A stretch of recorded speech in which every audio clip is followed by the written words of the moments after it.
Welcome to another episode of Jamming with Jason. Hey, today I have a very, very special guest with me. You may not have heard him, but this guy really is a rock star when it comes to the topic that we are talking about today. And so I'm really excited. Again, it's a term that you might not have heard before around being a mindful leader.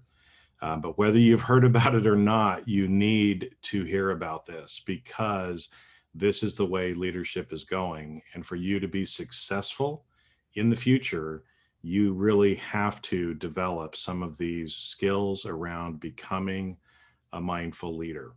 And so with that, make sure whatever you do, listen to this whole episode, go back, listen to it again. This is one of those that will be an episode you will want to refer back to again and again.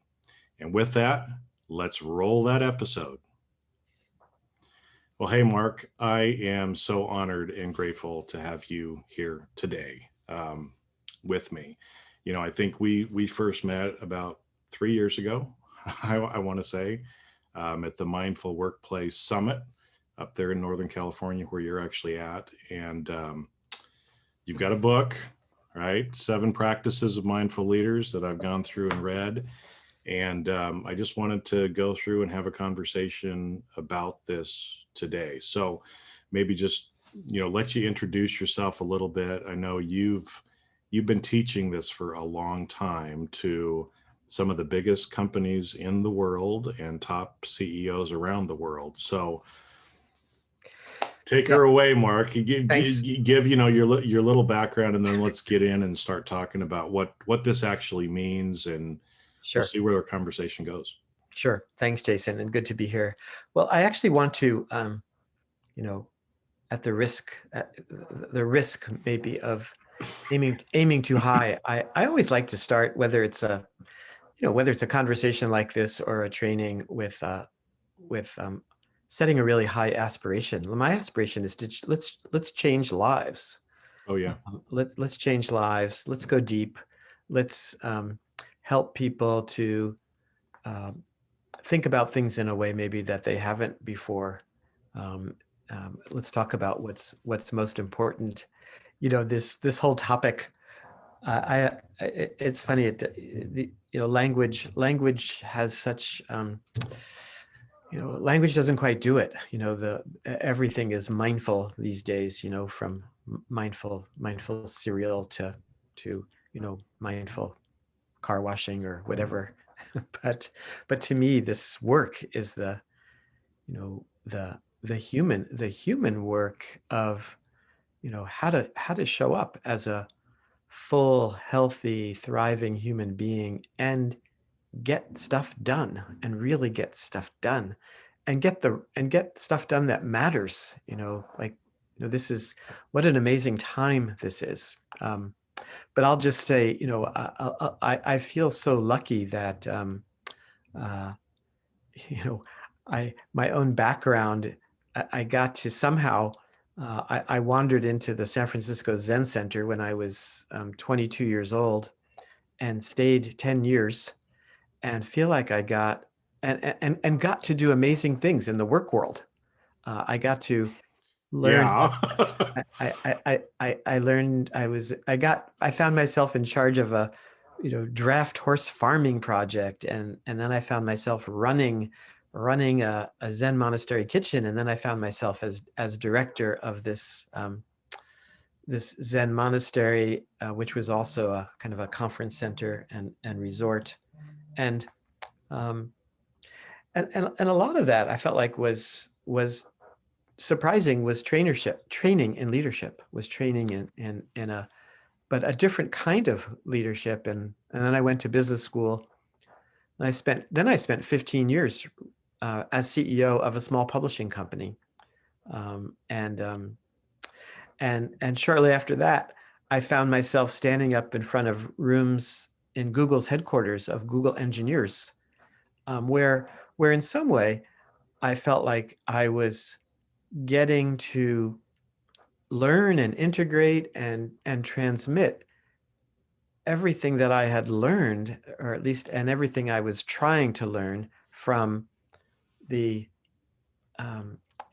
deep training in mindfulness, and also also training in business and running a company, um, and so much of it. And I think what you were alluding to, I think that I think we're in the midst of a major, probably worldwide shifting of how we think about work and how we think about leadership.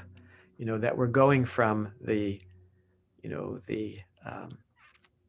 assembly line mentality or the mechanistic mentality to much more of a humanistic mentality. And especially, it's amazing now. In fact, one of the things, I how much is happening virtual, and the need for a virtual connection and communication and effectiveness and leadership, which sometimes I think,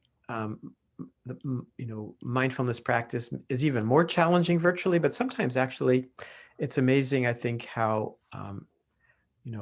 it actually helps mindfulness practice and the virtual practice. They go together surprisingly well, in that they're all about deep listening and connection and clarity around vision, and effectiveness, all kind of mushed together. So, and I also just want to say, here we are, a kind of date, maybe this will date this, but I think it's okay to date things as we're coming out of a pandemic.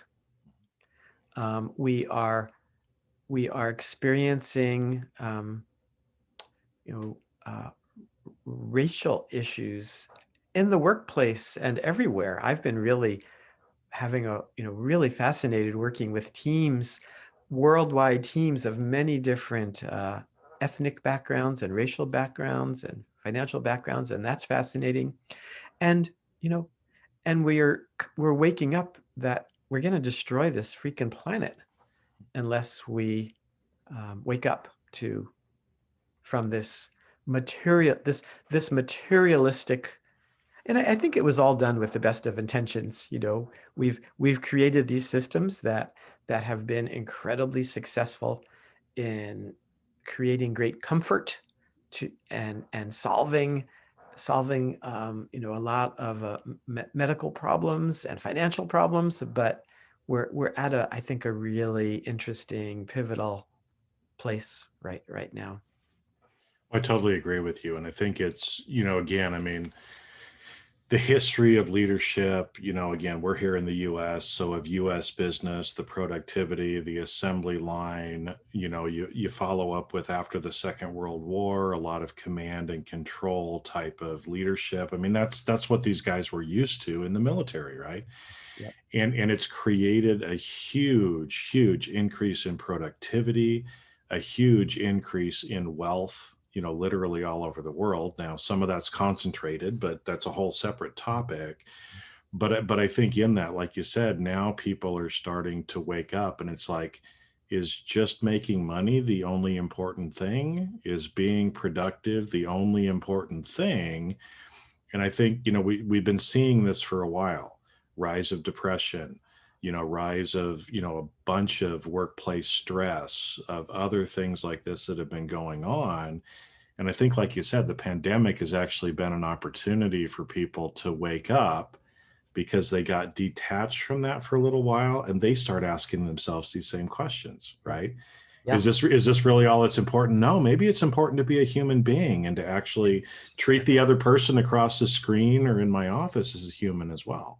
Yeah, I was just looking this morning at some of the statistics that are coming out about the number of people that want more flexibility, and the power, the how valuable, again, that's, I'd say that's one of the pieces of humanism, is we all want flexibility.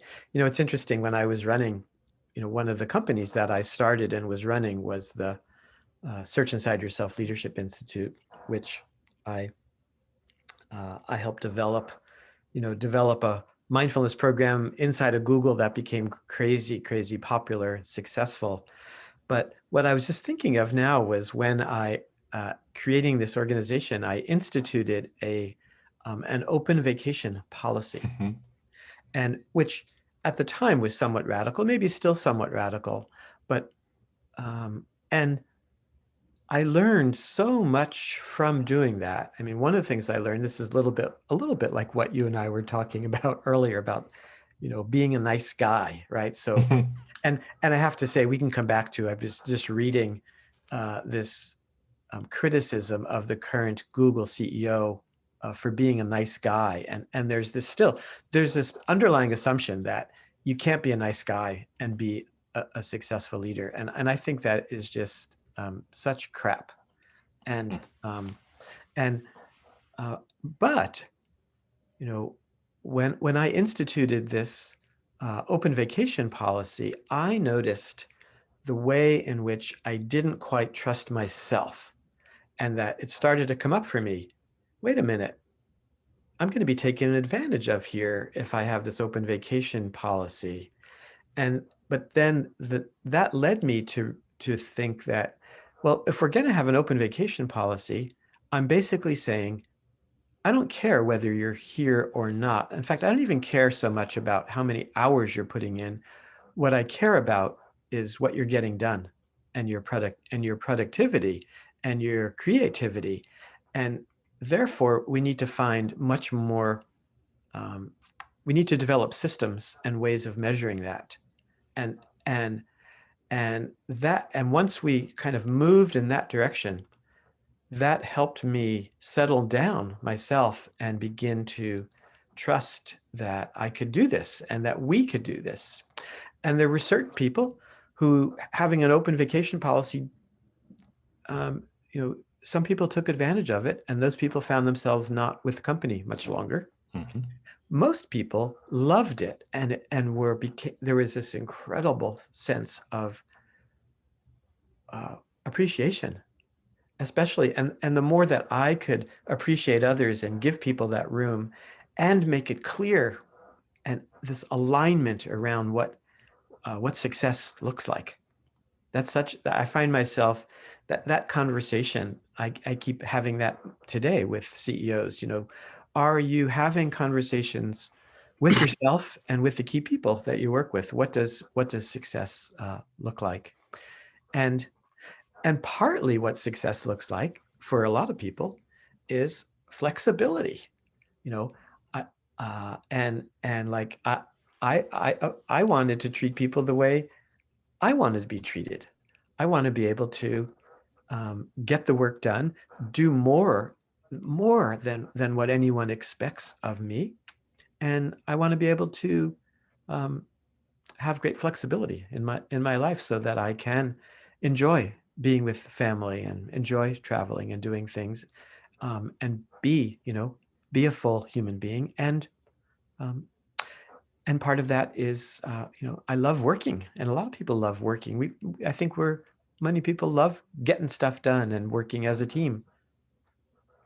Well, they do, and it's interesting because as you were talking there too, your apprehension, right, of doing this open vacation policy as well, because you're like, hold it, I don't know how to measure this, right? Because it's again, it's a different way of looking at business and how do we, right? Because we keep score in business, and usually we've kept score with just financial numbers, right? There's been some stuff, I think starting back in the 80s with balanced scorecarding and some other stuff like that.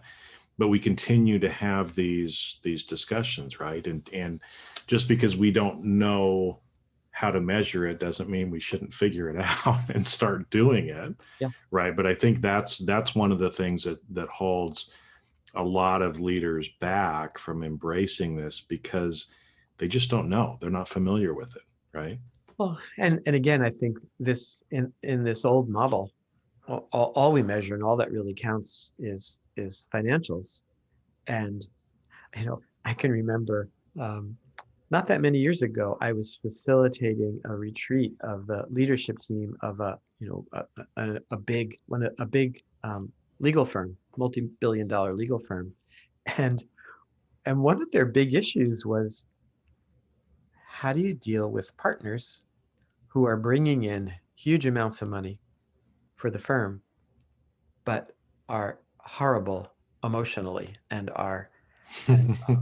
that you find that people on their team are leaving and nobody wants to work with them, but they bring in a lot of money. That's a big problem. And I understand. I've had not at that scale, but I can remember having those problems. And like it takes courage and clarity to have those difficult conversations with people that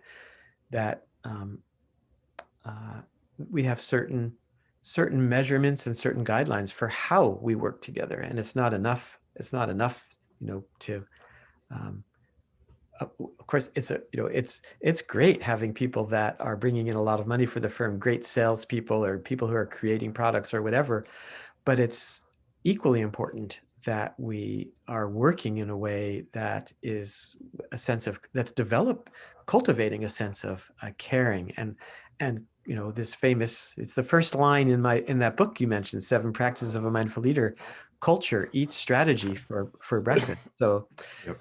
it may look good in the short term to have a high achiever who's yelling at people, but over time, and that time it can be pretty short, it'll come back to bite you really big time. Yeah. Well, so I wanted to kind of tee up because again, some people may not be familiar with this term. Like you said, there's a lot of people are using the word mindful or mindfulness, but sometimes a lot of people are still like, what does that even mean, right? And I love your background because, like you said, you spent so much time kind of in the Zen monastery in doing that kind of work, but then you also went back to business school. You were CEO of a few companies. You've been working in the business world for a long time, and you've been able to kind of meld these things together, right? So if we kind of, I think everybody kind of understands what leadership is, right? And yeah, there's different kinds of leadership, but what is mindfulness actually really mean, and how do we kind of translate that into the business world and into leadership? Yeah, Because a lot of times people think it's like just people sitting around meditating right. sort of thing. So but it's much more than that. Yes, yeah, and it's much more than we're going to be able to talk about in this one conversation. It's this enormous umbrella, but where the term even comes from, it comes from a early early Buddhist teaching. And in fact, a fairly simple, relatively easy read is a document called The Four Foundations of Mindfulness. And I believe that's one of the first uses of the word. And this was supposedly one of the first teachings of the historical Buddha 2,500 years ago, where he talks about, you know, and I think you could, mindfulness of the body, right? Right. Mindfulness of the body, mindfulness of one's feelings, mindfulness of mind or mindfulness of consciousness, and the fourth is mindfulness of patterns or systems. Now, now all of this was originally espoused and taught in the context of how human beings could become more awake, free, emotionally, spiritually free. Um, and but I think what's fascinating to me is how well it translates and works in it's very much the context of any human activity, whether it's, you know, these practices I think are uh, just as applicable to one's marriage or one's parenting, or one's leadership life or anything, right? That it's basically about paying attention, but really paying attention and paying attention even to how we pay attention. Mhm. you know? And uh, and but I would say within that though is with a particular attitude. It's with an attitude of deep curiosity and kindness. Um, an expression I've been using a lot lately in my work is creating cultures of compassionate accountability. Because mindfulness is not just about being nice. It's about being real. It's about being clear. It's about being incredibly talented at, at, at living and leading. And yeah, so, but I would also say mindfulness, some other key pieces of it are kind of playing in the realm of ego and egolessness, and effort and effortlessness, and and I think a kind of and one's relationship, I think, with change, with impermanence, is also a key part of what I would say as mindfulness practice. So that, which means, partly it means not avoiding change, and not avoiding difficulty, but making oneself as much as you can into someone who has the ability to transform change and difficulty into possibility, which, this to me sounds like a great definition of leadership, right? There you go. Yeah. Yeah. How do you on a, day-to-day basis, how are you solving problems, difficulties at all levels, right? The business problems, human problems, whatever those problems are, and how do you face them with, it means also becoming, not shying away from being uncomfortable. It's uncomfortable facing these problems. It's so much easier to pretend they don't exist, or get distracted into the day-to-day lives. And I think, though, for anyone listening to this, though, I think we're such,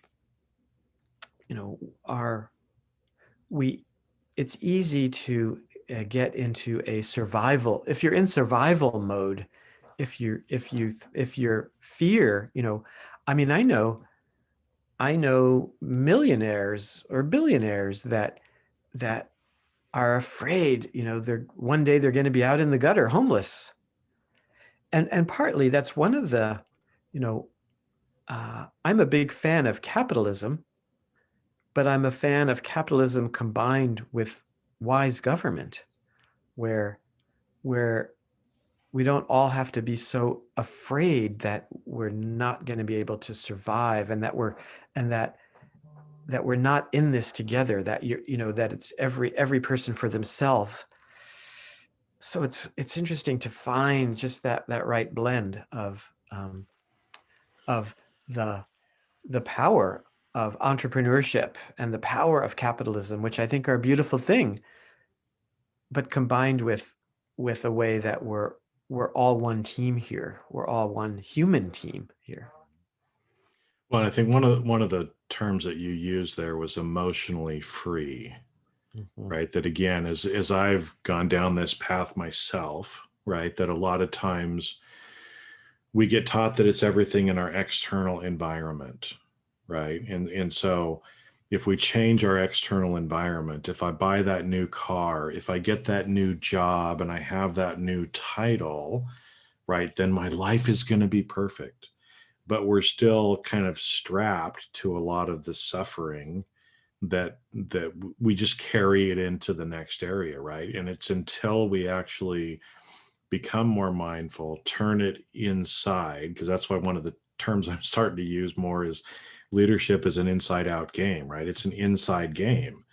You become a different person by focusing on changing yourself internally, your identity, like you said, becoming more compassionate, more kind, more understanding of the connectivity that we have with everyone else around us, right? It's that interdependency that you talk about in your book too, about I think depending on others, right, is one of those different things as well. And getting rid of or losing this illusion of control that we think we have. Yeah, you know, um, I love control, you know. I, I I think there's a realness about, like, you know, how do we leverage resources and money, that it's not, so it's like, to me, I'm saying yes to what you're saying about, leadership being an inside job, but we also, I think, need to skillfully, how do we work with resources? How do we work with money? But then there's what's our attitude about, do we come at things through a lens of scarcity, or can we come at things through a lens of what's possible? And that, if we're coming at everything through a lens of scarcity, then that's going to have a certain outcome. Now, that may have a really good outcome. I think, we can look at a lot of companies that have been very successful. In fact, our capitalistic system often rewards people who have come from a view of scarcity and control. It often works really well, at least in some way. It often doesn't work so well in terms of, people's well-being, and it often doesn't work so well for kind of long-term sustainable success. And we've created a system, for years and years, we've treated resources as though they're infinite. And that's a big one that we're finding out. It's weird that we've created a system where we tax labor, but we don't tax resources. If we had only figured that one out, 50 years ago, that using this stuff that we've pulling from this million year old, stuff in the ground that we've been able to turn into fossil fuels, that and cutting down trees, and every time we create a plastic bottle that ends up in the ocean, there's tremendous costs. We've ignored all these resource costs. And what you were saying earlier, we've also ignored, the costs around addiction, and people not sleeping, and families breaking up, and all of that. So I think it's having, uh, you know, the impossible task, but one that, to me, we were talking about, well, what's the word?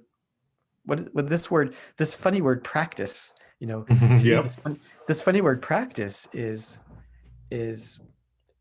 knowing ourselves as best we can. And I think that requires being part of a system of people that can help us know ourselves.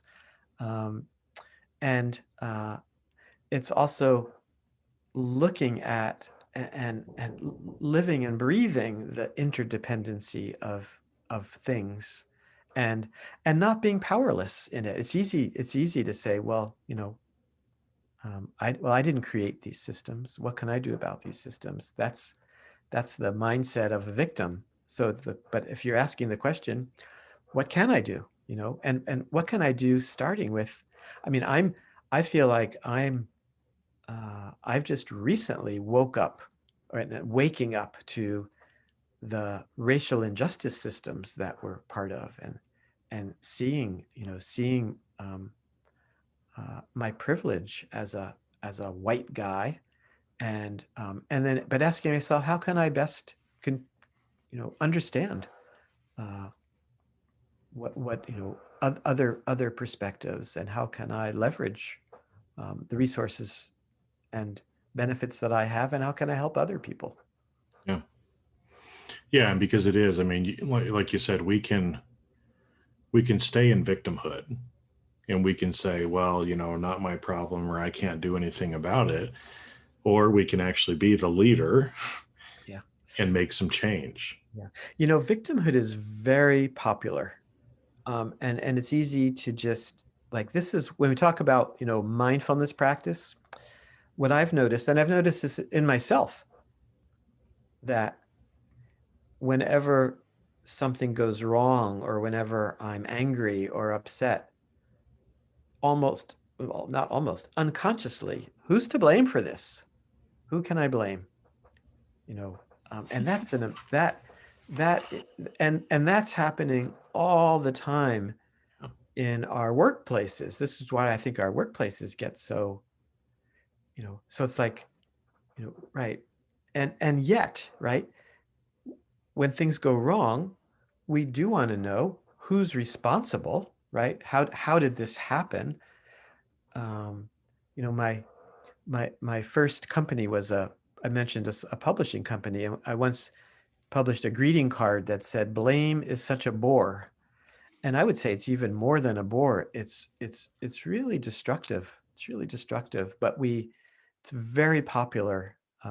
Blame and fear and a mindset of survival and scarcity. These are incredible. Like noticing those in ourselves, noticing how easy it is to fall into those mindsets. And even if what you're saying is no, I never do that. Well, You probably do more than you yeah, yeah. realize. I mean, one of my practices is when I notice myself doing that, I'm like, oh, wow, there I am doing that scarcity mindset thing that I'm always suggesting to others that they um, avoid or watch out for that scarcity mindset. Yeah, well, and so let's again for people that aren't really kind of familiar with this. I mean, what does it look like to be more mindful, right? Because like you said, so sometimes it's maybe noticing, sometimes it's pain, it's other things that we're noticing, and we're actually just becoming more aware and more introspective kind of as to what's going on. You refer in the book to the beginner's mind, which again is one that I love, that idea of always seeing things from a fresh approach. And like you said, so much of the time, right, we want to play victim, we want to point the finger at somebody else. But I was always taught when I was little, right, every time you point your finger at somebody else, you got three of them pointing back at you. Right, so a lot of times, and I've seen this just from coaching people too, right? That a lot of times when they think that there's a problem with another person, it's not a problem with the other person. It's the other person has a problem with the way you're performing, right? And you change yourself, the problem goes away. I, I love it. It's very common, where I'll be doing a training in a group situation, and someone will ask, well, how do I deal with difficult people, right? Well, we're all difficult people to other people sometimes. Um, you know, when I was CEO of my last company, some people found me difficult. Um, you know, Sometimes I was difficult because I didn't include everyone enough in a decision making. Sometimes I was difficult because I included too many people in decision making, and like so. This is I think uh, you know I'd say, and again going back, I'm not trying to avoid. You keep coming back to this question. So what is this mindfulness thing?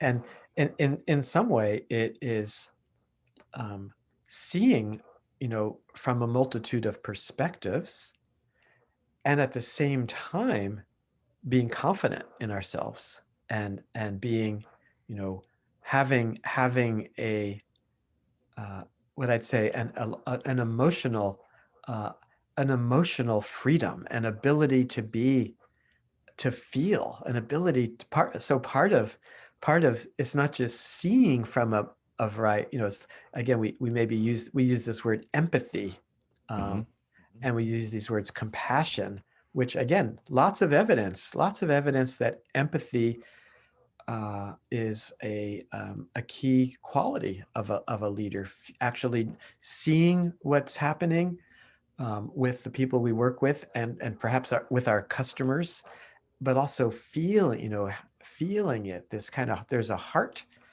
heartfulness part to. I almost wish that the word mindfulness was heartfulness, Yeah. because I think it's not just a, you know, it's, I often use the expression, it's easy to say, well, life is short. Life is short, so therefore we should focus on what matters most. Well, that's that's an ongoing, difficult heart practice. That what does it really mean? What does it really mean that life is short? What does it really mean uh,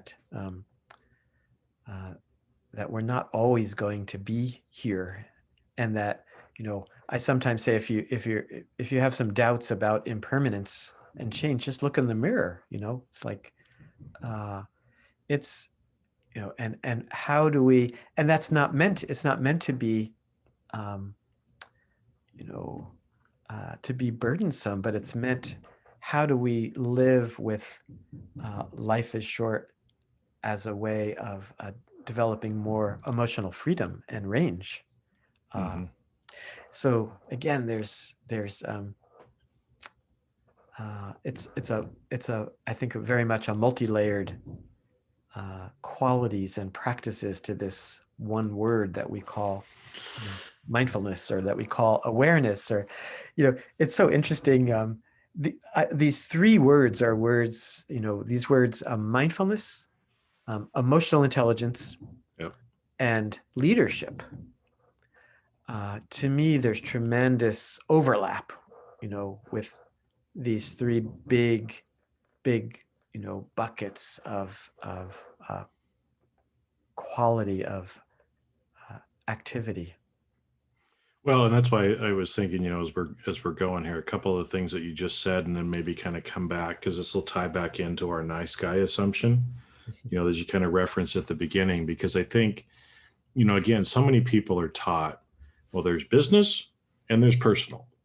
And it's, you hear sayings like, it's just business, it's not personal, right? In kind of the way that we sometimes interact with other people. Or, in the workplace, there's no room for emotions, right? We're just logical in the workplace. But, humans are emotional beings. And so that whole idea of emotional intelligence, the authenticity, feeling, showing emotion, that has been for so long just, said, no, you can't do that. If you're a good leader, you've got to be a hard ass, right? You've got to, and again, that's that command and control. But how does it look? And like you said, these are big topics, but there's a place for emotion in the workplace and in leadership, I'm guessing, right? Yeah, I think I even think that using the L word, love, that Hmm. the first two practices in my book are, love the work and do the work. So it's like loving this work of developing more self-awareness, loving the work of caring about people and trusting people, and in some way, it's funny how we've lost. It's easy to lose sight of that business and work is fundamentally ways to serve people. That's the whole purpose behind Yep. it, right? Yeah. Yeah. We're And providing goods or services to improve the lives of yeah, others. I mean, it's a different mindset than, how can I increase wealth for myself? What can I do? Now, again, I understand that mindset, and it's not a bad mindset, as long as you can integrate that creating wealth creation with serving others. And usually those two things are miraculously interconnected. But the other thing that I think that I was thinking of a CEO who came to me, who was really unhappy in his job, and was looking to make a change, and was terrified at leaving his current company, and didn't know what he wanted to do. And it was so interesting to start with, what might it look like for you to enjoy and appreciate your current role? What is it about let's start there. Like, wouldn't it be great to come to a place where you could actually enjoy and appreciate where you are, and then leave if you want to leave, as opposed to this.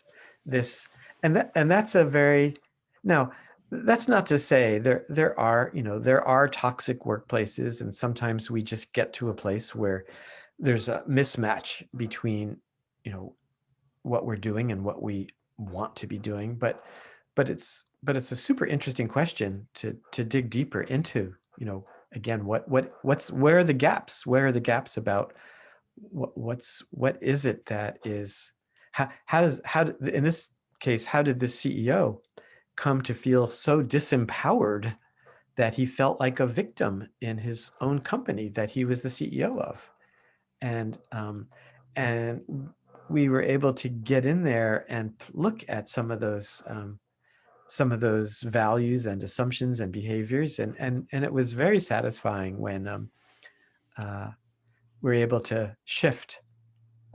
Partly, he wasn't having, the people who reported to him, he wasn't having real conversations with. He was very unhappy with their attitudes and their productivity, and and part is learning to be able to have genuine conversations, to make real requests of other people, to define what kind of workplace do we want this to be, and to be empowered, whether you're a CEO or whether you're a team member, to use that power of envisioning and skillfully working toward the kind of workplaces that we want.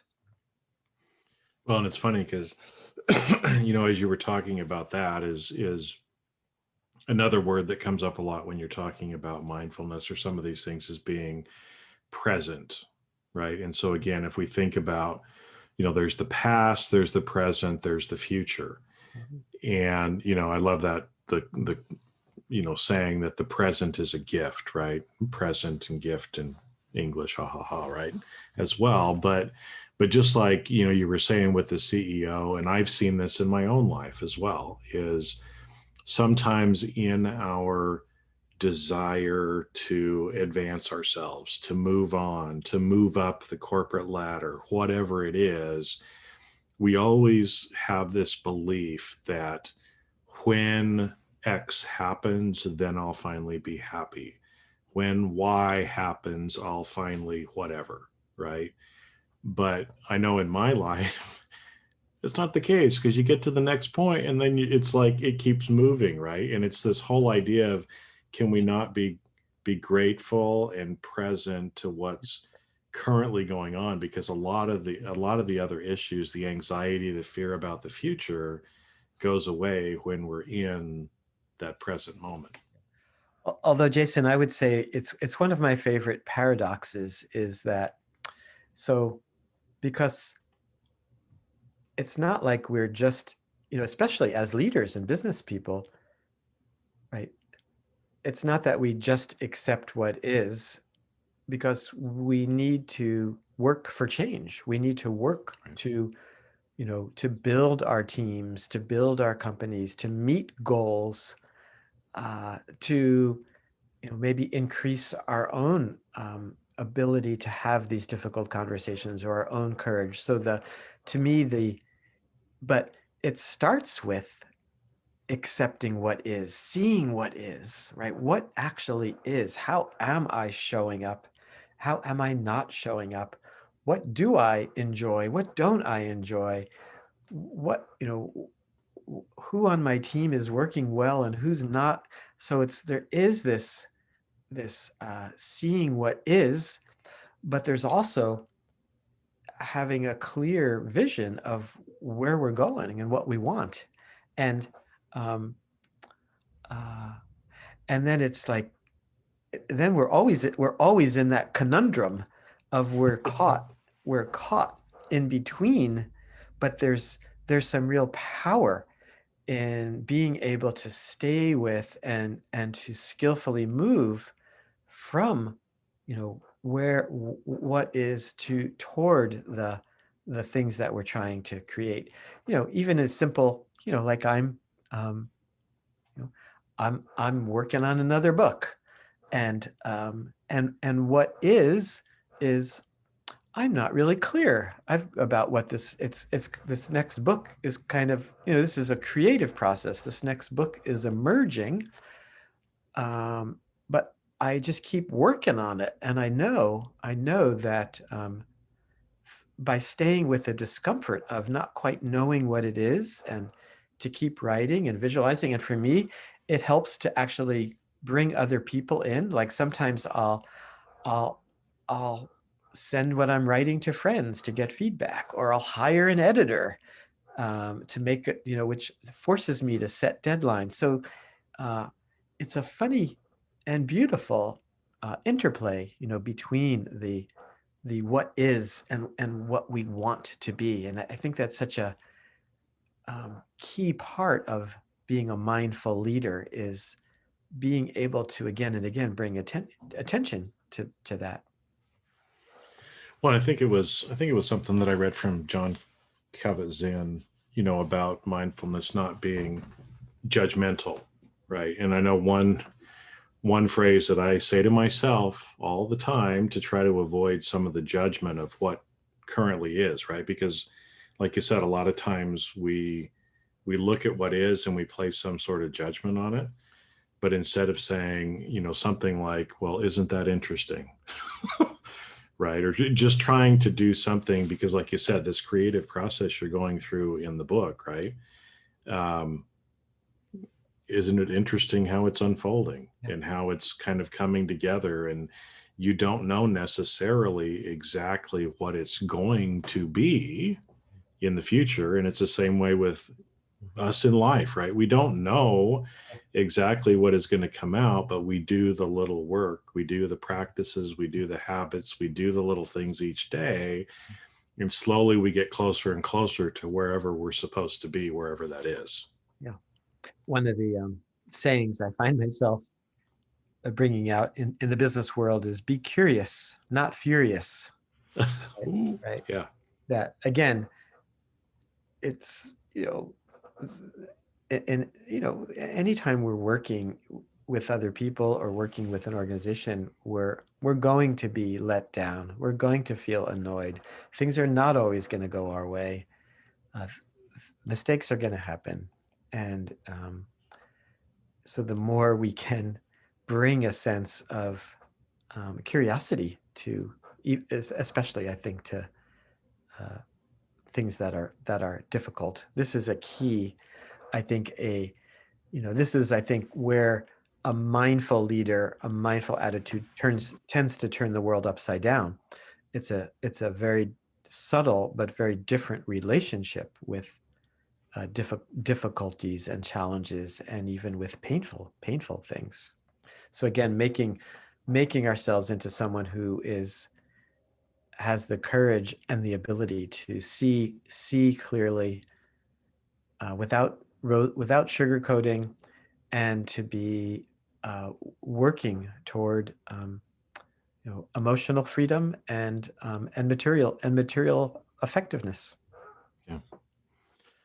Well, Mark, it's been great talking to you. Like I said, I mean, these are all huge topics, right? That we No, could talk thanks. about for a long time. But again, wanted to kind of get some stuff out there for people to start thinking about, Great, good and stuff. it's yeah, I mean it's big stuff. Be curious, not furious. I love that. The whole idea of it's okay to be a nice guy as a leader too, right? And to be kind and to be compassionate. And a lot of these things that we're taught And strong, are and strong and fierce and effective, yeah, to be they can all go together, right? In fact, I know a lot of times people are like, oh, well, that was weak. It's like, are you kidding me? To be courageous and to put yourself out there is one of the hardest things to do. That takes more courage than going along to get along or not saying anything at all, right? And I think again, as we talked about, people are waking up, and I think we're starting to understand this more, and realize this is where we have to go. Because if we're gonna, become emotionally free and remove some of the suffering that we're all feeling as humans, we've got to get more in touch with this and become more humanized in what we're actually doing, right? Get to the heartfulness. yeah, yeah. Um, side of it. So I guess any last words for you to kind of sign off and to make sure that the listeners hear before we shut down today. No, I think in some way, cover, it's been a great conversation. I appreciate it. Thank you. Yeah, I think this cultivating great confidence and great humility, just being a human being is very humbling. Being a leader can be very, very humbling, but also to find a sense of real confidence, confidence in, I think, in for all of us in our ability to grow and change and solve real problems. Solving real problems. Like you said, I think that's really what leadership is all about, right? Yeah, yeah, And enough of the superficial stuff on the top. Let's actually get down, dig a little deeper, and really help expand people and help people. So, Marc, thanks for coming on again. He's got 7 practices of a mindful leader. Sounds like there's going to be a new book coming out here in a little bit as well too. And I know you do actually have a training course on this as well. So I've read the book. I'm partway through the training course as well. So I really appreciate you taking the time today. And like I said, for all the stuff and all the people that you're helping great. every And thanks for every the good every work you're single doing, day. Jason. Thank you.